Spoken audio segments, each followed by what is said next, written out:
So here we are. Thank you all so much for tuning in to the Psychology Is podcast. My guest today is Dr. Marilyn Wedge, who is a therapist and an expert on ADHD. And that's what we're going to be talking about today, is attention deficit hyperactivity disorder, as it's known. And I'll just say a little bit more about you, Dr. Wedge, that you're a marriage and family therapist. You are the author of 3 books, one of which is called Suffer the Children, which you wrote in 2011. So Suffer the Children, the Case Against Labeling and Medicating and an Effective Alternative. 2012, you wrote Drugs Are Not for Preschoolers, Pills Are Not for Preschoolers, A Drug-Free Approach for Troubled Kids. And then in 2015, you published a disease called Childhood, Why ADHD Became an American Epidemic, which I've read. And these books are super important, in my opinion, because of many reasons. I'd like to kind of start our conversation by setting the table for people and providing some context around these topics. So forgive me if I somewhat hog the mic in the beginning. I really do want to let you do the majority of the talking here, but I kind of have planned out what could be a helpful way to set the table for people. But let me just let people hear your voice first. So how are you today? I'm fine, Nick, and thank you very much for inviting me to be on your podcast. I've looked at some of the previous ones and was very impressed. So it's nice to be here. Wonderful. Well, yes, thank you for coming. So here's the context that we should provide people. The construct of ADHD appeared for the first time in 1987 in the revised edition of the DSM-3. And in case people don't know, the DSM is the Diagnostic Statistical Manual. It's the book of mental disorders. It's the book that has all the criteria for different mental disorders. And there are, at this point, over 300 disorders in that book. It's published by the American Psychiatric Association, and it's what psychiatrists and some psychologists use to diagnose people with a mental disorder, including, of course, ADHD. So there's been 5 major editions of the DSM. The first one came out in 1952, and then second one 1968, third one 1980, fourth one 1994, fifth one 2013. And there's been a couple of revised editions along the way, like in 1987. And so there was no such thing as ADHD or really anything even like it in the first edition of the DSM. And at that time, there was only 106 disorders.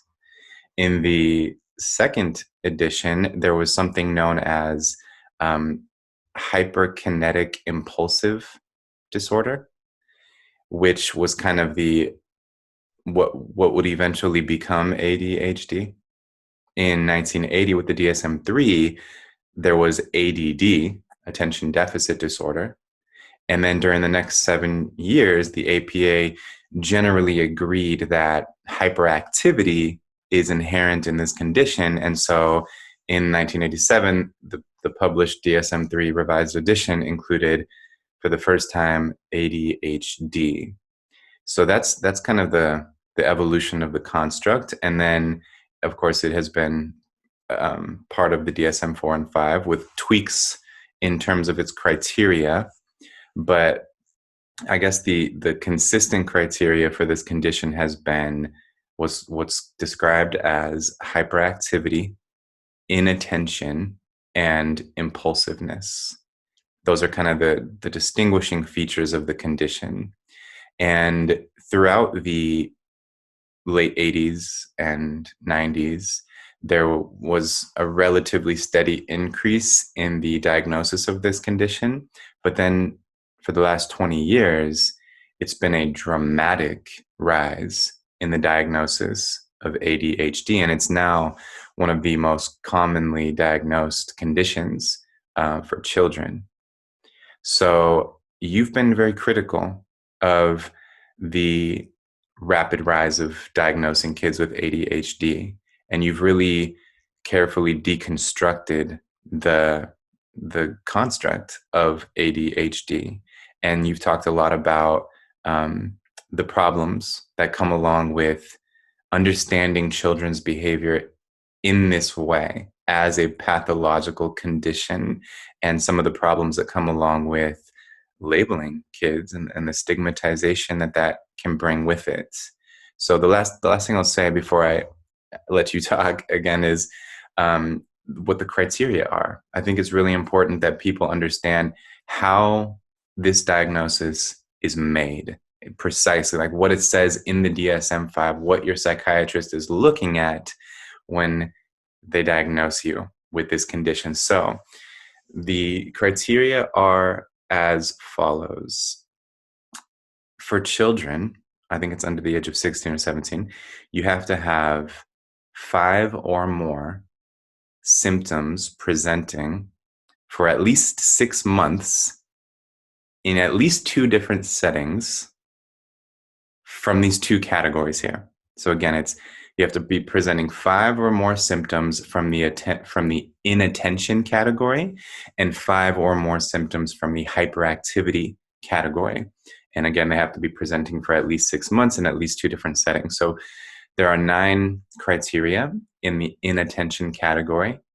They are: often fails to give close attention to details or makes careless mistakes in schoolwork, at work, or other activities. Often has trouble holding attention on tasks. Often does not seem to listen when spoken to directly. Often does not follow through on instructions and fails to finish schoolwork, chores, or duties in the workplace. Often has trouble organizing tasks and activities. Often avoids, dislikes, or is reluctant to do tasks that require mental effort over a long period of time.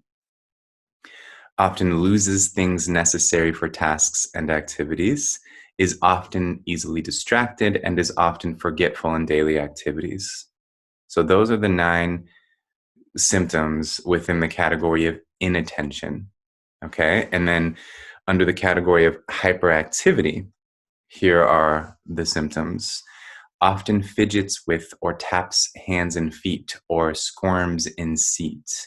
Often leaves seat in situations when remaining seated is expected. Often runs about or climbs in situations where it's not appropriate. Often unable to play or take part in leisure activities quietly. Is often on the go as if driven by a motor. Often talks excessively, often blurts out an answer before a question has been completed, often has trouble waiting their turn, often interrupts or intrudes on others. So those, again, are the symptoms of ADHD according to the DSM-5. If a child meets 5 of them in each of those categories, they are going to be diagnosed with this condition. So I guess the one more thing I just want to say, again, before I let you speak, is it's very important for people to understand the fundamental difference between a diagnosis of a mental disorder and a diagnosis of a physical disease, and why there is any basis for questioning the legitimacy of a mental disorder as a construct. And the fundamental difference here is that essentially physical diseases are diagnosed objectively. For example, let's take COVID-19. COVID-19 is a distinct entity, right? It's something that you can objectively identify. It is a virus with a particular sequence of DNA, right? And you either have it or you do not have it. It's objective like that.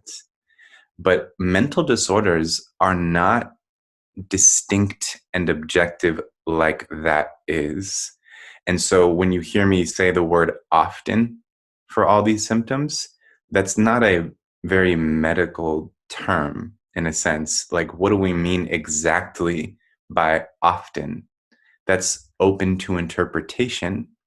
And so that is the fundamental difference between diagnosing physical diseases and mental disorders is that mental disorders are diagnosed with a lot of subjective interpretation involved.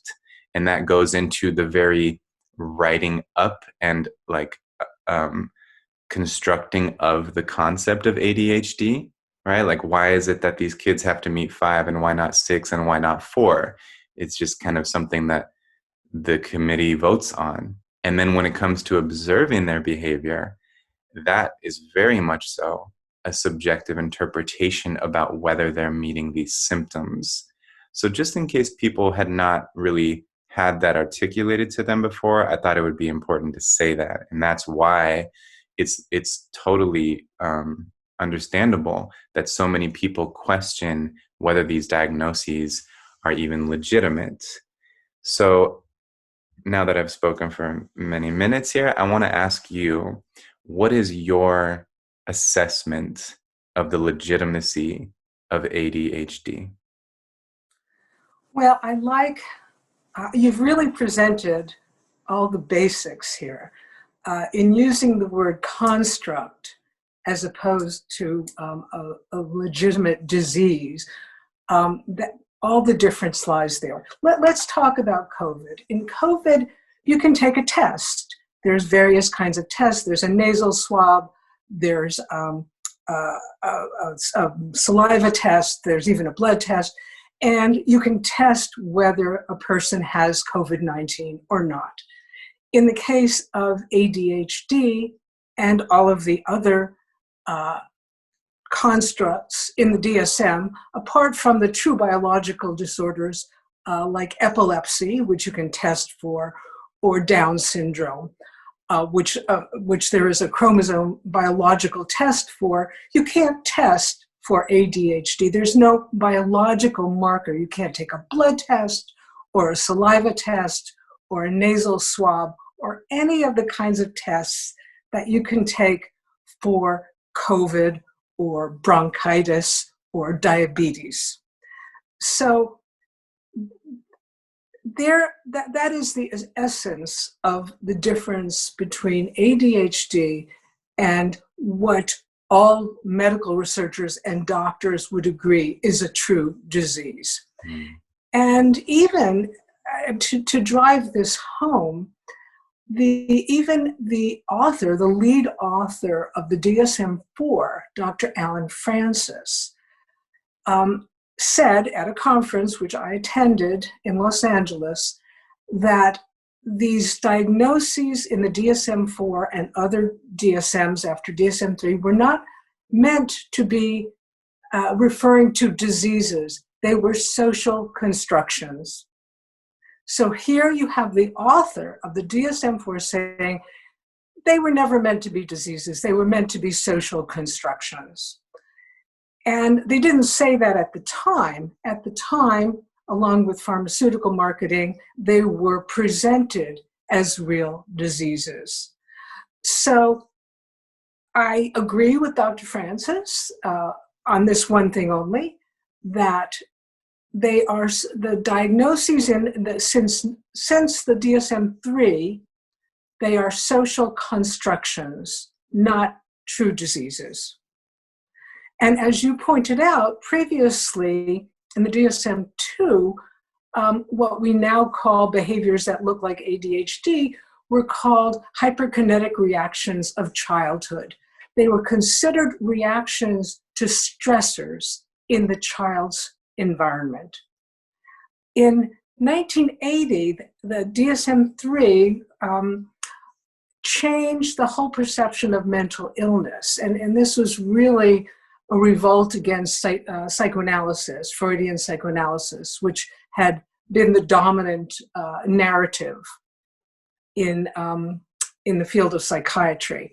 And in 1980, they decided to form a different narrative, which said that these mental disorders are like physical diseases, and indeed are physical diseases. So there was a big change in the narrative, and that's really all it is. But it was a narrative in 1980 that was backed by a lot of money and power. And when you have a certain narrative backed by money and power, it's kind of like the emperor's new clothes. Everyone believes that narrative. And so it's kind of, even though the author, the lead author of the DSM-3, has now said that there are no biological markers for anything in the DSM-3, and that they, except for epilepsy, true diseases, and they were not meant to describe diseases. Mm. Yes, this is super important. And I also think it's important that we say, if anyone who is listening and watching right now who has been diagnosed with ADHD, or a parent whose child has been diagnosed with it, what we're talking about right now is not meant to invalidate anyone's experience or anyone's struggles, because clearly many people really struggle with, being calm, grounded, and focused. And so what we're talking about is not an undermining of someone's experience in any way. It's just questioning the way that we think about these Exactly. behaviors. And so let me ask you this now on that note. What do you see as the problem with thinking about these sets of behaviors that some children do exhibit, in terms of a disorder? What's the problem with that? Well, first, you've got more than 5 million children in the United States have been medicated with stimulant medications, about which there have been no long-term studies about the side effects on the child's brain. And so that's one downside, that the primary mode of treatment has been psychiatric medications, stimulant medications, methylphenidates, or amphetamines like Ritalin or Adderall. The other main problem is that the true cause of the child's impulsivity or hyperactivity or inattentiveness is not being addressed. It's being band-aided or covered over by the medication. And science, as far back as the beginning with Aristotle, looks for causes. And so what the psychiatrists have come up with as a kind of pseudo cause is a brain defect, that the child who has ADHD has a lack of dopamine, or their central nervous system wiring is not correct. But these are very murky concepts which do not have objectively proved scientific evidence backing them up. So I would like to talk about, if you'd like, about the real causes of the behaviors that we call ADHD, about the construction that we have created and call ADHD. I do want you to talk about this. And I also just want to add one more thing that I meant to say when I was setting the table. So I appreciate that you just brought it up, is just how many kids are being diagnosed with this now, and what percentage of them are being treated with psychiatric drugs. And so, yeah, it's typically almost about 7 million kids a year are diagnosed with ADHD. And that is an extremely high percentage of children. And again, has skyrocketed. And compared to other cultures, we are diagnosing kids at much higher rates.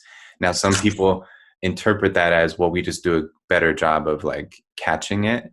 But other people just interpret that as, we have this tendency to pathologize human behavior.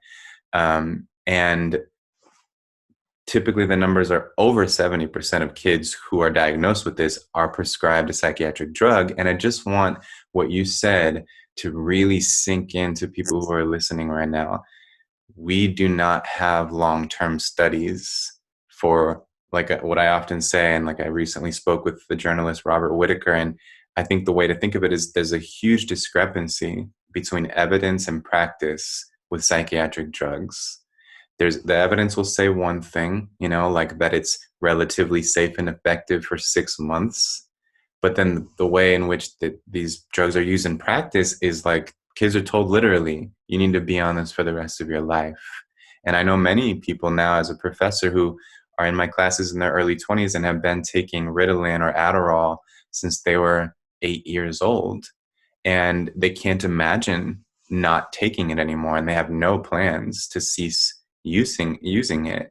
And the important thing to realize is that this is the experiment. That is the experiment. Like, this is the long-term study. Unfortunately, just it's being done on the population of people who are under the impression that they're not the experiment, but that experiments have already been done to assure that it's okay to be using it like this. But that's simply not true. So I just wanted to emphasize those points. So now let's talk, because, like you said, like we said, whether this is a disease, highly questionable. And many camps of people reject the idea that these are diseases, and we have no evidence that there are any biological markers for it. So therefore, we can't really say it's a disease. And yet some kids do appear to be, have a very difficult time focusing, have a very difficult time staying still. And sometimes this is problematic. Sometimes it's just childhood, but sometimes it is problematic and it makes it difficult for the kid to focus and learn, and something needs to be done to help address this. So let's talk about what you were just going to say. What do you consider to be the causes of these sets of symptoms? Yeah. All right. The number one cause that I see most often in my practice, and I've been practicing since 1987, specializing in children, doing family therapy for childhood problems. The number one cause of behaviors that are classified as ADHD is overhearing parents arguing. Parental strife in the house is traumatizing to children, and it can produce behaviors that look like, or what we call ADHD. That's the number one. And so what a therapist needs to do is just work with the parents on their marriage, making things more calm and peaceful in the house. And that sometimes cures it all. That's sometimes all I need to do. And the child starts behaving normally and doing well at school. It's hard to put these in order because some are more serious than others, but that's just the most common one. Together with the second one, I would say, is lack of structure in the household. So I call that an inversion of the hierarchy, where the kids are running the house rather than the parents. There's no structure, there's no clear rules and consequences. There's no consistent consequences for breaking the rules. So it's kind of chaotic. And if I can get the parents to agree on the rules and on the consequences for breaking the rules, and they're both on the same page, that will often cure the problem as well. The child starts behaving normally.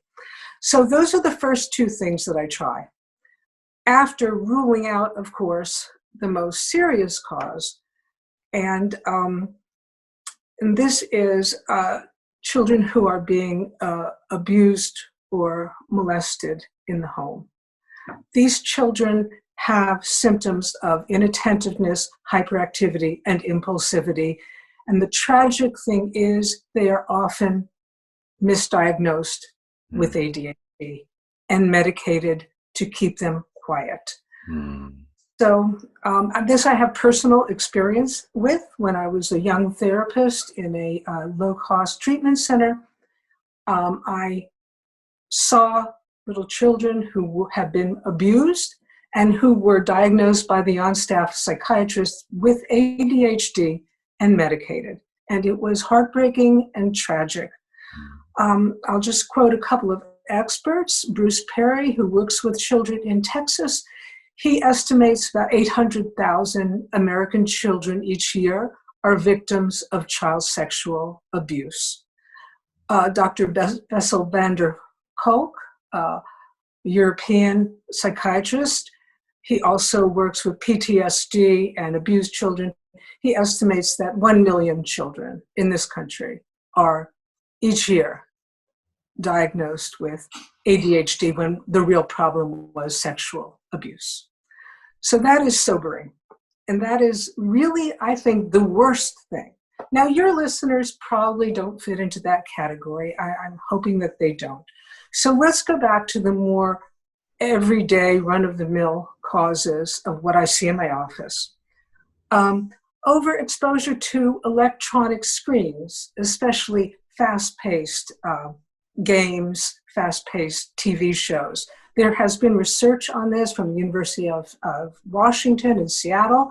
There's been a lot of research on children who watch fast-paced television shows and then giving them a cognitive test. And they perform, their executive function is affected, whereas children who watched a slow-moving show like PBS, like Sesame Street or no TV at all, their cognitive function was much better than the kids who watched the fast-paced shows. So especially during COVID, and you know, the parents I've talked to are very aware of this. They're really aware and careful about how much time their kids are spending each day on tablets or phones or computers or television screens. So I have to say that this seems to have permeated the parental culture, and parents are being careful. Dietary factors, and there was a lot of research on this. Dr. Benjamin Feingold, who was a pediatric allergist in the 1950s and 60s, he found from his clinical practice that children who were taken off all artificial food colorings and preservatives lost their symptoms of hyperactivity. And he was ostracized. The food industry was, of course, against him. He was blacklisted from academic publication. But in the 2000s, the Southampton study in England verified Dr. Feingold's findings that indeed artificial food dyes and preservatives cause hyperactivity in children. And this was presented to the food companies in Europe, and they were told that they would have to put a label on any foods containing these things. And the food companies decided that rather than they do that, they would switch to natural food colorings. But in the United States, the FDA did hold hearings, the food industry was present, and no such label was required. So it's different. That might be one reason that there's less ADHD diagnosed in other countries, because the children are not being fed these artificial food colorings and preservatives.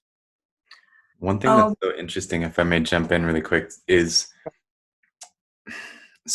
okay, let me say this. When I was just preparing to speak with you and looking up your work, one of the things that Google suggested when I typed in your name was Marilyn Wedge quack. And I was like, oh my God, like that word is so annoying to me, honestly. Like, I think I'm starting to come away like with the impression that when people just throw around that word in an attempt to discredit somebody, right, they strike me as someone who tends to be very gullible to anything that is mainstream.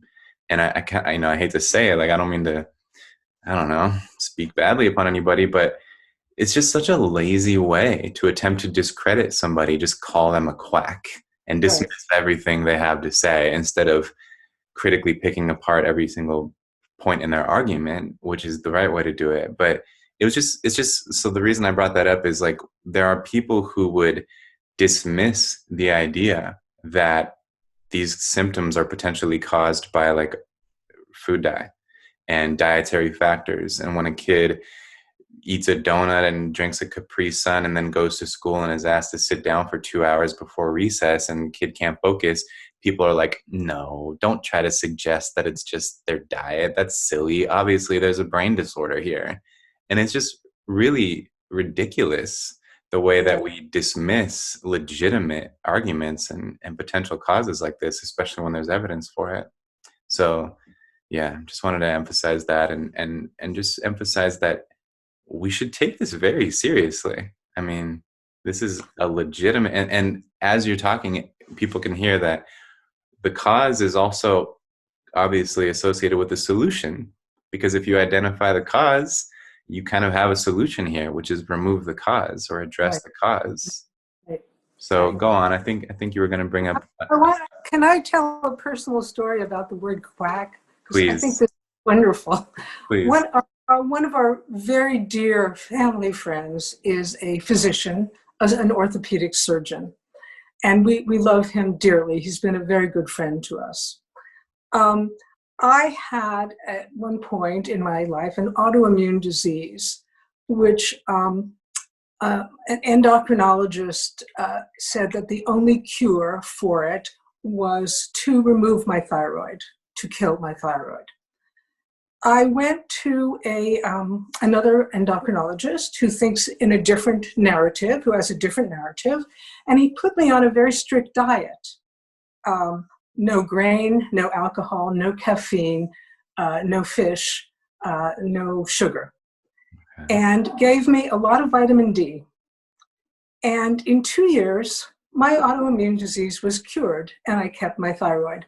Now, our dear friend, our dear friend who's an orthopedic surgeon, when he heard about what my experience, he said, that doctor must be a quack.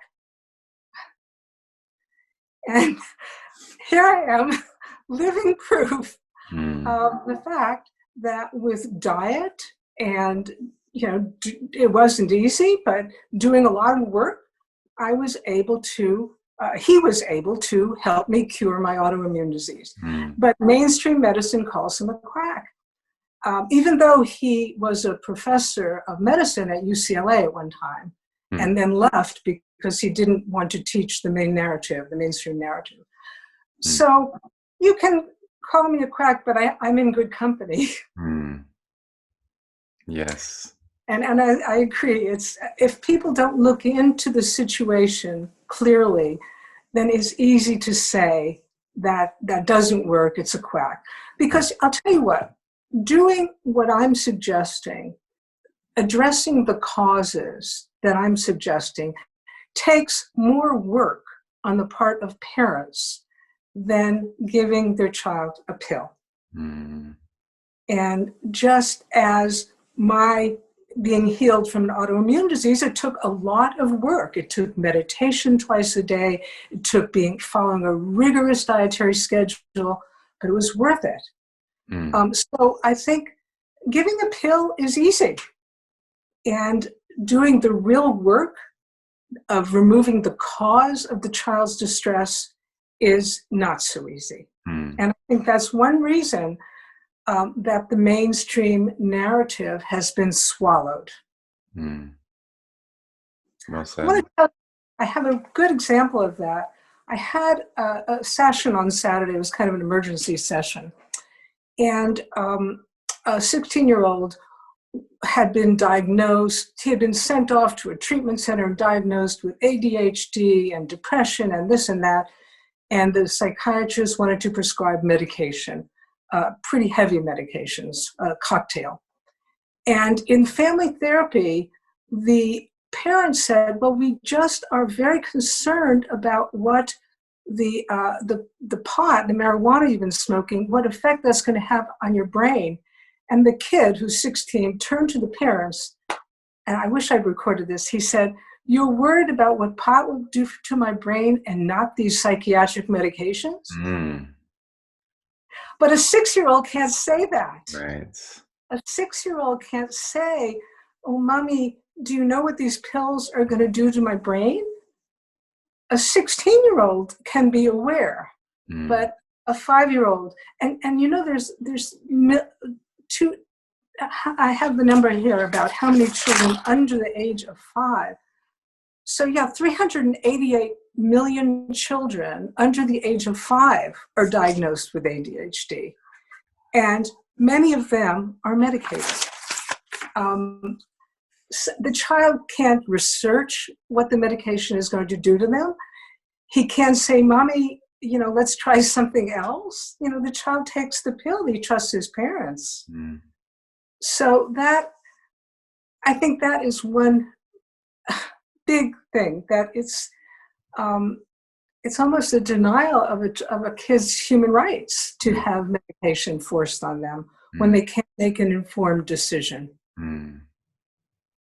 Now, I agree with you completely, and I'm aware that if I was a parent who was giving my kid something like Ritalin or Adderall at my doctor's suggestion, I might feel like offended that you're implying that I'm denying my child human rights. And so I imagine that you've gotten pushback like this from people who feel defensive and who need to assert that they love their kids and that they would never knowingly harm them. Of course. So, what would be your response to a parent who says that? If you want to listen to your doctor and medicate your child, that's your choice. You don't need to be in my office, or you don't need to come to my office. Every parent does what is, let's say most parents do what they feel is for the best interest of their child. And if they want to medicate their children, then that's their choice. Hmm. And I think that one thing that must be said too is, like, obviously people trust their doctor who is prescribing the drug. And we've really been conditioned, I would argue, in our society not to question our doctors. A faction of the society is willing to question their doctors, and I think more and more as people have access to information. But generally speaking, if people assume if the doctor says so, then it's safe and it's a good idea. So I just think it needs to be said that the psychiatrist who is prescribing your child a drug for a long term does not know what the effects of this are going to be. It's a relatively blind practice, and the air of legitimacy that accompanies all of their credentials and the costume of the doctor's coat and everything like that must be seen through, because you really have to understand, like, the evidence. And the evidence is that let's just say there is no evidence to assure us that giving a young child a drug that affects their neurotransmitter levels for a long time, there's no evidence to assure us that that's safe. And the other thing I would add to this too is that all throughout the history of psychiatric treatment, the word works has always been used, right? Even when we were doing frontal lobotomies, people would do it and then they would assess the person and say, look, this worked. But what we mean by the word works has to be thought about very carefully, because in the past and even now, if a kid just is now like sitting still and quiet and a kind of, just aloof, that can easily be interpreted as, look, the drug is working. Now they can sit here and not blurt out too loudly or whatever. Now the symptoms are not there. That's all works means, is that the symptoms aren't there. But works, we must use that word with a higher standard. And in my stance, it must mean this person is thriving. If a treatment is going to be considered as working, that should mean that this person is functioning optimally, experiencing fulfillment and happiness, and that they're thriving in life. But that's not what the word works means. Right. And then you bring up a very important point, that often these drugs change a child's personality. One boy described it as, the medication makes me feel like a girl. And indeed, that is kind of the ideal of the normal school child, to behave like a 7-year-old girl. Whereas boys who are diagnosed 3 times as frequently as girls, they need much more activity. They need physical activity. They weren't evolved to sit in a classroom for 8 hours and with very short recesses and physical education. So in other cultures, children learn while dancing and singing and moving. And some children need that, especially boys. They need to move around when they learn. They will learn, but they need to move. The other cause I wanted to get to, because it's very important, a lot of research has been done on this, is that being the youngest, or among the youngest children in your classroom is a risk factor for being diagnosed with ADHD. So if a child starts kindergarten just having barely turned 6, and the other children in his class are nearing the age of 7, that child has a disadvantage. That child is not socially mature. He doesn't have the ability to sit still as long. So that is another cause. Is your child in a classroom that's too advanced? But again, a lot of parents have taken in that information and have, so with boys especially, they tend to hold them back. If they have a summer birthday, they tend to hold them back and start kindergarten a year later. That gives the child an edge and decreases his potential for being diagnosed with ADHD. Good information. Yeah, and I mean, yeah, the developmental leaps can be so dramatic in such a short period of time in childhood that the difference between a 6 and a 7-year-old can be extreme. It can, even a 6 and a 6.5-year-old. I mean, that's a lot of the child's life, a large proportion of the child's life. Right. But I want to go back to what you said about it works. So it works, although it might change the child's personality. I mean, most parents have told me when he was taking drugs, his personality was changed, and I don't like that, so I want him off the drugs. But it works for people who are not ADHD. And the way amphetamines worked the most, I mean, how they really got a name was during World War II, when German bombers in the Blitzkrieg against Great Britain were taking amphetamines, Benzedrine. And it helped their focus, and it helped them stay awake and alert. And so once the Americans found out about this, all the American bomber pilots had amphetamines in their kits, Benzedrine. So amphetamines work for children, but they work for bomber pilots. And I don't think all those bomber pilots had a disease called ADHD. It just works for anyone. It works for students, as you pointed out. During exam time, amphetamines are floated around. It helps you stay alert, focused, awake. So working is not a criterion of a good medication or medication that a child should be taking. Right. Yeah, it's effective. And it's like, well, obviously a psychoactive substance is going to be effective at something.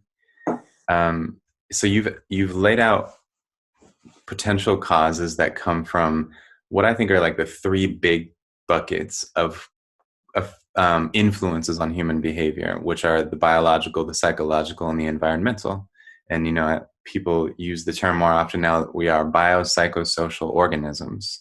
Right. And I really like that. It kind of paints the whole picture in a way. And so biological potential causes and therefore solutions are, dietary issues, for example. Then it's worth acknowledging too that if you suspect that a child has some type of brain disorder, well then, look at their brain. Because in some cases, like you suggested earlier, there may be some type of neurological abnormality, but identifying that is crucial because then you'll actually know what to do. So that could be an issue. And then psychological factors include, you described the stress, basically, stress or a lack of coping skills or trauma, unresolved trauma. Environmental factors include a chaotic, unstructured home life, or just a generally stressful, like parental strife and stressful home life, or the environmental factor of the way schools are set up. And so this is, perhaps a poor analogy, but I want to mention it anyway. For a while, I had a Siberian Husky. And when I got that dog, I had no idea what I was in for. These dogs have endless energy. And I remember that if I didn't take this dog to the dog park or for a long hike or something for over 2 days, he would exhibit symptoms that could only be described as ADHD. He was unable to sit still. He did not adhere to my commands. He was anxious all the time. He would pace back and forth. And kids are not huskies, I know, but they are organisms like that with incredible amounts of energy. And if they don't have a chance to outlet that energy, it's going to get pent up and it's going to find expression in relatively problematic ways, potentially, especially if they're being asked to, especially if they're being enclosed into a small space and asked to sit still. And so I'm an advocate for what we could describe as covering the basics of mental health. And if I could summarize my personal critique of the way we handle mental health in our culture, it's that we resort to drastic measures immediately. Right. And just overlook all of the basic, sometimes very effective things we can do to address the issue. And it's important to emphasize giving a child a drug is a drastic measure. That's an extreme thing to do, but that's often the first resort. And we skip dietary adjustments, we skip exercise, we skip sleep patterns, we skip sleep, like establishing structure around screens and making sure they're high quality, etc. All these very basic things that can be brought about as the first line of defense are just skipped. And so I think many people can find hope and promise and optimism in trying these basic things out. Sure. And, setting up, because often parents are dismayed if the household is chaotic and the kids aren't following the rules. And so if they just get together and work on, here are the rules, here are the consequences, and they just follow that regime for a week or so, they're going to see magical improvements. And they don't even need to go to a therapist. Mm. They just need to, and parents know this. They know. They come in saying, well, we haven't been consistent. She's more soft-hearted and I'm stricter. And they know. They know what's causing their child to go nuts, a little nutsy around the house. So if they just tighten up the ship and become consistent with rewards, I really like rewarding good behavior and telling a child the good things about himself and having very consistent consequences for misbehavior. And it works. It works as well as a pill if it's done consistently. But it takes time and it takes thinking outside the box, which is often the tough thing, because doctors in white coats and pediatricians prescribe, as well as psychiatrists prescribe the medication, and you trust your pediatrician. Right. You do. Or you go to Children's Hospital or UCLA Medical Center and get a diagnosis of autism or ADHD. You trust that. And I'm sorry to say that it's not typically correct. Mm. Right. There's an interesting idea that there's two more things I want to bring up here. One is the potential that a diagnosis becomes a self-fulfilling prophecy. I see this so consistently, and I'm sure you do too. Oh, yeah. That teenagers just like they just say it as if it's so factual. I have ADHD, so right. I have ADHD. I hear people repeat it all the time, and again, we're not invalidating your identity, and that's a thing too. Like that's why some people get so defensive, is it becomes part of their identity. So if we say this diagnosis has questionable legitimacy, it's almost interpreted as like you have questionable legitimacy, but that's not it in any way. And it's not to undermine the reality of your struggles in any way. Right. But it is, but to just say that over and over to yourself, the way that it can become a self-fulfilling prophecy, which is a belief that causes itself to become true, right, people listening, is if you just tell yourself that, and anytime you find it difficult to pay attention and concentrate, you just attribute it to your ADHD, you will not exert any effort to improve at the skill of concentration. And it probably is harder for sure. It's harder for some people than others to concentrate. No doubt. We're not dismissing that. But it's like people assume that there's no such thing as possibly improving if they have ADHD. It's just the nature of their brain. And so the way it becomes a self-fulfilling prophecy is people believe that, and then they do not exert any effort to improve at the skill of focusing. And then that causes them to really have this inability to focus. Well, the drug becomes a crutch. Mm.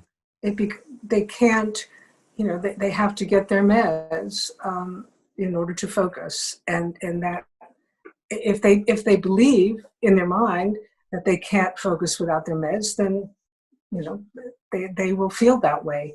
But the mind is a strong thing. Yes. In my book, I talk about Michael Phelps, the Olympic swimmer, who was diagnosed with ADHD and given medication, given Ritalin. And he kind of felt like he didn't want it to be a crutch. With the help of his doctor, he took himself off the drugs and found his outlet in swimming. And so he wasn't going to get pulled into that narrative and let it become a self-fulfilling prophecy, because he knew his body, he knew what he needed. It wasn't a drug, it was more physical exercise. But he was about 11 at that point when he got into swimming. Interesting. I didn't know that. I didn't know. He was diagnosed and drugged. Yeah. Kind of on this note, the other thing I was going to bring up is I feel like one of the reasons that kids exhibit these symptoms is that the stakes for paying attention are simply not high enough. That if you were to, for example, if a kid with ADHD supposedly had to, let's say, just as an extreme example, climb a cliff to save his own life, he would be completely focused on that task. There would be no sign of inattention, because an element of danger is actually healthy. And I wouldn't suggest that we put our kids in life-threatening situations, but I believe that there are ways that we can kind of simulate that to give the nervous system something worth focusing on. And if you put a kid in a classroom and the kid finds that classroom, and the subject matter to be boring, it's like there's no real demand for their attention. But if you can put kids in situations, whether you take them to a rock climbing gym, put them in combat sports, make them swim in open waters, and obviously not, threaten their life in any way, but really up the stakes for paying attention, I think kids would be able to experience states of concentration and focus that would affirm to themselves that they actually can do it. They just need to have a reason that's good enough to do it in a way. I think that's a really wonderful, important point, that kids become habituated to using a crutch and the drug. And I worry that if they are put in such a situation, they would say, oh, I have ADHD, I can't do that. It would diminish their sense of what they personally are capable of without the drugs. Yes. So what would you say, now that we've, talked about this in all these different ways, what would you say to someone who has been listening, who either themselves is taking a drug for ADHD or their child is, and now they're thinking, maybe I should consider coming off of it? What would you suggest? What would be the first step? Well, I can't speak to adults, because I know a lot of adults are taking the amphetamines to focus better on work and stay up all night and finish a project. But for parents who are medicating their children, to just take a real look at what the child's social environment is like. You can't change the biology, well, except by giving them a different diet. But if a child is temperamentally energetic, you can't change that. But what you can change is giving them more structure. So you can say, do we have enough structure at home? Are we fighting in front of the children? Well, we only do it when they're asleep, but maybe the kids can hear you. I tell parents to go in their car, close the windows in the garage after the kids are asleep, and have their fights. Because so many children, when I ask them, so what's bothering you? Well, mommy and daddy, I'm afraid that they're going to divorce because they had such a fight last night. And it's easy. Don't fight in front of the kids. Have clear rules and consequences. Just take a look at your child's psychosocial environment. Take an honest look. Is he in the wrong school? A lot of parents when the school says the child has ADHD and needs medication, they take them to homeschool and the child no longer has ADHD. The symptoms are gone. So take a hard look at the environment that your child is in. Keep the TV off. Keep distractions off during the day, unless you're watching a specific program together. Take an honest look at things you might be doing. Those things you can change. Whereas what the psychiatrist's narrative is, your child has a defective brain and you can't change it except with a pill. You can only control his behavior. You can't change his defective brain. And when I hear you say that, I feel like adding that some people might think that changing their child's school, changing their entire culture at home, and all of this might seem extreme. But I just want to emphasize that giving a child a drug is more extreme. Even though it's much simpler and effortless, in terms of the consequences of it, it's very extreme. And so making dramatic changes, although it requires much more effort, it's not really as extreme as introducing a drug into your child's brain. Which, I think in the future, I don't know how many years from now, it will have been looked upon as barbaric. I mean, just as lobotomies, we look at lobotomies as barbarism. I think in the future, they will look to giving children amphetamines as a barbaric practice.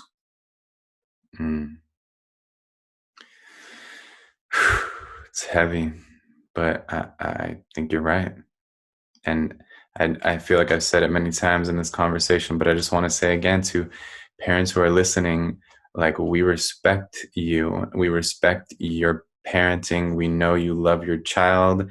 And perhaps it's just you haven't been given all the information and you haven't been introduced to all the different ways of thinking about this.